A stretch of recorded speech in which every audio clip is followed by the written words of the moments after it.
What happens is we walk around as narcissists in this world where everybody seems to sort of be having this experience that we can't really relate to. Or I'll speak for me. I could never really relate to it. I saw that it was something valued by people. I saw that it was something important to them, that when they would express something emotional, another person would be able to express empathy back. But it always seemed like this mystery because like all I could put it in was my own perspective of with empathy. I just had to sort of fake it or mimic what I saw other people do. And if I really sat and thought about it, I would have thought, well, those people are much better at faking it than I am. But they weren't faking it. It was actually occurring naturally in their brains.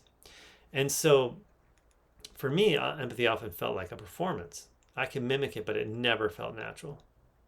And what we see when we hook up the brain scanning technology to a narcissist brain and then have the same set of experiences, that those parts of their brain do light up. It's not completely absent, but the connections are less, the number of cells is less, and so it's just a much more muted response. It's kind of like, if you get a bunch of notifications on an app on your phone, but you can never actually open the app to find out what the notifications are. It would just be confusing. You'd be like, I know there's something happening. I know I'm getting emails, but I have no idea what they say. It's like the same thing. Your brain is getting the emails, but you can never open them to read what the emails are saying, so you can't respond.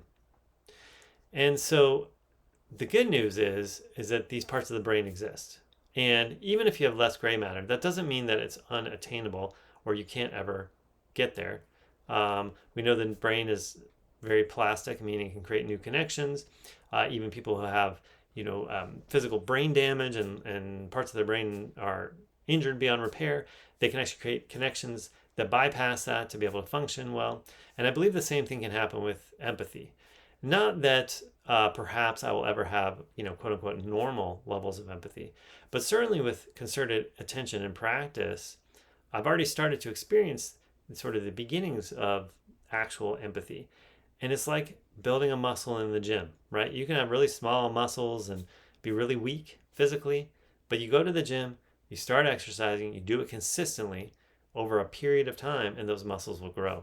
The same thing happens with empathy. So, the first step in this journey of awakening to your narcissism is simply that, awakening, understanding the reality of what that means, really parsing through what the differences are, and becoming much more capable of accepting yourself for who you are. And then you can actually use that newfound knowledge to start practicing new behaviors and new ways of interacting with people.